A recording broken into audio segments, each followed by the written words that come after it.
Repair Dashboard in Odoo 12. So from Repair module, click on Dashboard.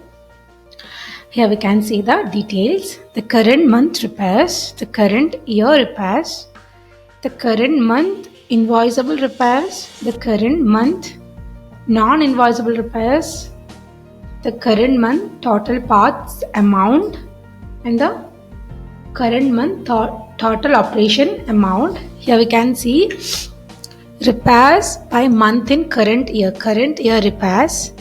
Number of repairs in October month was 3, and here in repair status in current month is most 5 repaired product in a current year.